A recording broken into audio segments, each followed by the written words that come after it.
I got a tattoo. So I tattooed his name on my booty. Where? On my booty. Where? On my booty. On your booty. Yes, you do. Hey guys, and welcome back to Little Black Book. You know what time it is. That note was slightly off, but don't watch that. Listen, we're going to talk to you guys about Black Love Season 4, Episode 1. We're going to talk to you guys about Anthony and Melanie. Yes, it's about to get tasty in here. Alright, cool. Let's dig into this, not get too long. Get me. If you're returning to the channel, then you already know what it is. Mineral gang. Get me. Minerals, baby. Mineral, baby, baby. My voice is off the charts today. I don't know what's going on. Minerals, baby. Minerals, baby. Alright, cool. Let's get into this. It's mad. You know what? Anthony and Melanie, I actually watched the after show, a little bit of them, so I heard a bit of his story as well. But what I love about their story is the fact that, you know, second chances, you know, and it's interesting because their start is, I don't want to say their start, but similar enough what their idea at the beginning of the relationship was, that none of them wanted a long-term relationship. Because we both said from the very first day, like, I don't want a long-term relationship. We're just having fun. I had previously been married. I had 2 kids already. I'm like, I'm not trying. It's funny because also, when I was talking to my missus, when we first started talking, none of us were looking for a relationship. We were just talking. You understand? And I think as a man, though, I think when you see what you think, when you see what you think you need, yeah, or what you believe you need, you don't waste time. You collect. You understand? You collect because you know you've seen something that, blood, is going to be fulfilling in a way that you've never had before. There's a, you know what I'm saying? Like, I wasn't necessarily hungry, but now I've seen the Pengus munch. I've seen the most beautiful decorated food on a plate, and I'm looking at it around like, yo, before someone comes to collect this meal, I need to grab it, yo. You know what I'm saying? Why? And he said, she's not my type. And I was like, oh, what's your type? And he goes, you're my type. Game. Game. It's a very poor analogy of what I'm trying to say. But really what I'm trying to say is that men, when they meet what they need, they collect it quick. Just why Adam saw Eve and said, bone of my bone, flesh of my flesh. He knew what he needed. And God said, listen, I'm going to make a help meet for you. That means God was supplying a need that it wasn't a want, it was a need. You understand? It's not good for man to be alone, okay? Cool. Now, and I'm not saying that the relationship is a need. I'm saying the partner that you meet must meet the need that is in you, right? Not just collecting somebody just for collecting's sake. But with Melanie and Anthony, I think that their body language is quite interesting. And the reason why I say that is because and it didn't make sense for me at the beginning. When I was watching Melanie, her body was leaning into Anthony a lot. And I think my first initial kind of thoughts were, okay, this woman obviously feels him more than her. When I say feel, I don't mean they're not loving each other. What I mean is that someone that is really loving the other person, that they genuinely appreciate. And I'm talking about an over appreciation, not in a bad way, in a good way. They genuinely appreciate that person, right? Because of the way that she's leaning in. She looks so thankful to have him, right? And she's showing that through the body language, okay? She's obviously comfortable enough with physical touch because she's leaning in, right? And what was interesting is that when he began to speak at the very beginning, it's the composure. It's the way that he was even sitting as he was listening to her. It wasn't necessarily that he was looking in her direction. In fact, they were both quite looking at the screen, which is interesting because other couples sometimes, the way that they look at each other, they will look at each other, they're not looking at the screen when they're talking. But in their case, I think they pretty much were looking at the screen. And at the point where he was looking at the screen, he had his leg over the other leg, right? Very poised posture, very, very correct, upright, kind of like, you know, you're just an honorable type of man, kind of gentleman, kind of posture, right? And, you know, when you see that compared to her kind of giggly, young, boisterous, almost kind of energy that she brings to the table, it's no wonder they kind of click. I guess it's the opposite. I won't even say opposites, but I'll say that obviously they're complementary, right?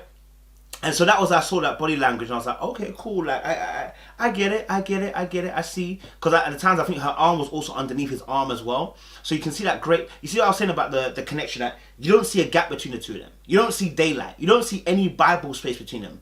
They are interlinked close.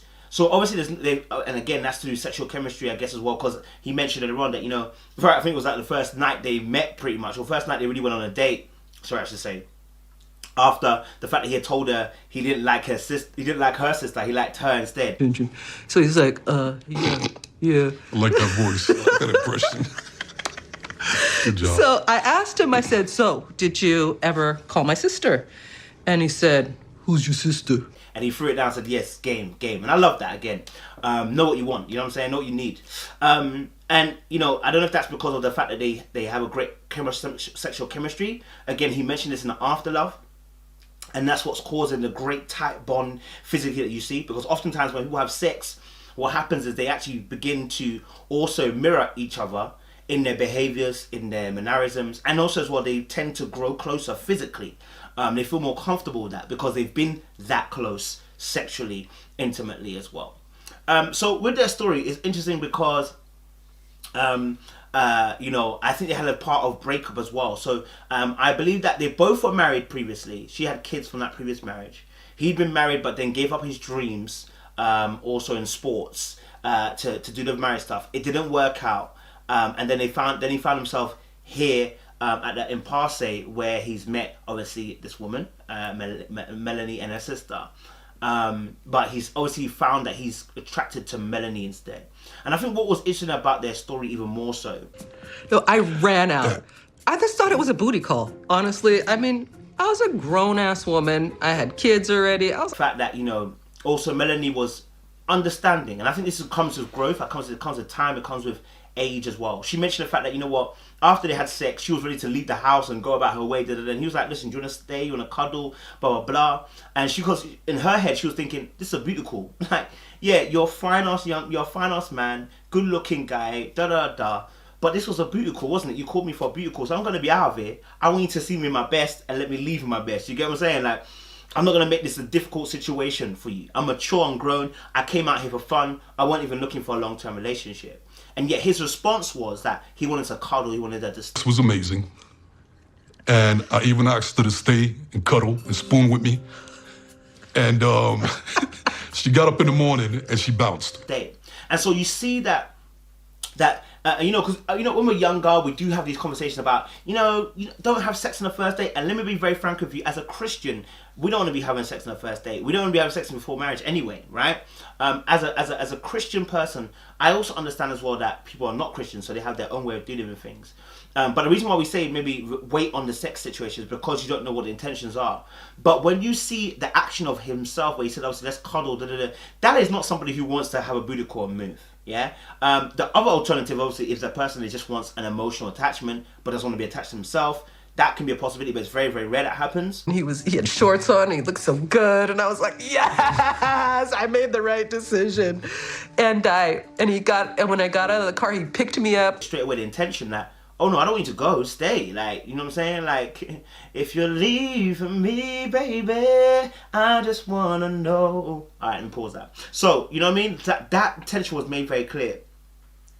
And, you know, I love the fact that, you know, in relationships, we are always looking for, I guess, a sign. Even this is biblical. So in the Bible, there's a situation with Abraham and his servant. And he sends his servant to go and find a wife for his son Isaac. When the servant gets to Padan, to Laban, okay, the brother of Rebecca, the wife of Abraham, when he gets, Sarah, when he gets to the house of Sarah, then when the servant arrives, he says, listen, God, show me who this woman is. Like, yeah, if it is this woman, let her feed the camels and da-da-da. And that for him was a sign that this was the woman that he had to choose. It was my dad's spirit helping me know what direction to go. That was our sign of what we need to do. And it was the scariest thing in the world because You understand? So that's so interesting that even in the Bible, that someone had to ask God for a sign to say, which wife is it? Letting us know that, listen, bring God into all that you're doing. Yeah? Yeah, I know some people say the universe showed me this. That's, if you want to do, that's fine. But I want to tell you something. There's a king up there. There's a God up there. There's a kingdom that I serve that, listen, love, it goes beyond all things. The creator of all things. Who's the universe? You don't have a personal relationship with the universe, but we have one with Jesus Christ. But anyway, the truth of the matter is this, that you know, we all do look for signs as to whether a relationship is going to be good or not. And her sign and his sign was the orca whale sign.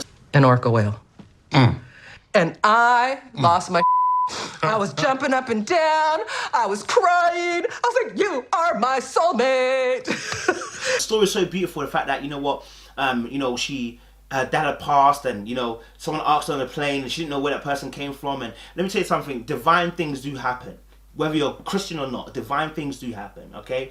Angelic people come out of nowhere. The Bible says that, listen, you know, be careful to be kind, you know, to strangers, because you don't know who you've entertained. They may be angels. So Hebrews, I believe it's like Hebrews 13. So understanding that this woman had an encounter with something, and that person asked her what a spiritual animal was, she said orca whale. And when she got to see, you know, Anthony, after coming to visit him, he said the same spiritual animal was an orca whale. And so that was her sign that she needed to know that, listen, this is my person. And when you see the body language of how she started to celebrate, saying, no, the universe, and she basically, it was confirmed for her, right? And so we do in relationships look for these signs to confirm the action we're making is correct, because we are aware that some things are greater than us. We are aware that we're entering into something that we have no eyes for. We are aware that we can't see every angle. We are aware that we don't know the darkness inside somebody, and we want a sign to help us know we're in the right direction. So I had to drive 12 hours to get to him. I gave up my job of 10 years, all my friends, and I just said to that story as well. She gave up the kids to the ex-husband to look after the father of her kids. She gave up her job. She gave up to go on a 12-hour drive to go and meet this guy and go and live with him for how many other days or months or whatever, right? And they were getting on so well, and then boom, reality hits. What's reality? Reality is the fact that, listen, he had dreams and he wanted to accomplish them. Why? Because originally in the last relationship, the marriage that he had, he gave up those dreams. And now he had new ambitions and new goals, new dreams, and he wanted to chase them. Luckily enough, the woman that he had the right type of idea. And I think in a relationship, what's important is that we have to be ready to be dynamic. What do I mean by that? A dynamic individual is able to adapt to the environment that they're in, okay? We've got to learn how to be able to change our footing, change our direction of pace, right? We've got to be ready to be able to flow and to move. Okay, Mr. Miyagi would say, listen, wax on, wax off. You understand? Understanding the fact that there has to be a flow of energy in the way that you move. You can't be stiff. And when I say you can't be stiff, there are some people that are willing to be stiff, so find that person is stiff. But a lot of us have to understand that, listen, people change over time, and we have to be ready to flow and be dynamic, to be able to accommodate and to be able to appreciate the new flow and the way you're going. Why am I doing this? I don't know. So that's what their relationship went through, and they said something which was really, really powerful. I loved what they said. Next, we realized the fights, confrontation, conflict, they were actually giving us an opportunity to grow. They said, you know, these fights that we're having, they're opportunities for growth here, not to win. And I've always said this, is that if you fight to win in a relationship, you're fighting a losing battle. Whew. Quote me on that, LBB 91, 220. If you fight to win, you're fighting a losing battle. Why? Because every time you try to win, you're actually losing. We're not trying to win a battle here. We're not trying to win a battle against the other individual. The person you're in a relationship with is not your enemy. Okay? That is not your enemy. So you have to understand, we are in a partnership trying to work it out and trying to grow and be better. So that requires us to be at a place where we both are willing to have growth moments. Meaning that there are moments where I go, I don't like you right now, but I'm willing to grow. I didn't like what you did there. Let's explain that. Let's talk that. Let's break it down. Let's unpack that. That's my new word I love saying as well. Let's unpack that. You know what I'm saying? What are you actually really saying? You know what I mean? And so that's the same thing that's happening here in their relationship, that they come to a conclusion that we need to unpack that. It was interesting as well. You know, it's interesting as well that, you know, she, again, like I said, I think it's proved my point about the physical aspect in terms of the behavior on the couch, in terms of body language, her wanting to consistently lean on him, the way that when he's talking, she's always staring at him. She's magnetized by him. Why? Because of what he is and what he is to her and what he has done, right? She's found her love. She found her true love. You know, the last one didn't work out, but this one's working out just fine. And she went and got a tattoo. Now, that's my name. You put my name on your ass? And I was like, yes, because it's yours. It's always been yours. It's always going to be yours. And I don't know what's going to happen with us, but I personally would not be advising anybody to be getting any tattoo on a bum, breast, leg, anything like that. You know what I'm saying? Like, listen, don't get twisted. At 21, 20, 19, 18, 19, I would have juggled with the idea on some mad thing to get a tattoo of my girlfriend at the time. But I feared the Lord, so I wasn't about that life, you understand? Although I flirted with the idea and I told my missus a few times to try and get her back with it at the time, at 18, 19, that I would get a tattoo. I said that at the times, but I've grown wiser, I've grown more knowledgeable, and I understand, listen, that is not solving any problems. But she decided to do it as a step of faith, I guess. And as she did that, you know, that was actually one of the signs that helped him confirm that, listen, we're going to work this out. We're going to try and work this out. We're going to try and make this happen. We're going to make this work. I wouldn't advise that for everybody, but that's how convinced she was that this was meant to be, that she decided to tattoo his name on her ass, because it's his ass, apparently. So, and it's funny because obviously, you know, me and my missus have these kind of jokes as well. We say, you know, your body's is mine. Like, do you know what I mean? Like, we say that possessiveness, and actually it's scriptural. The Bible says in 1 Corinthians 7, your body as a husband is the wife's, and the wife's body is the husband's.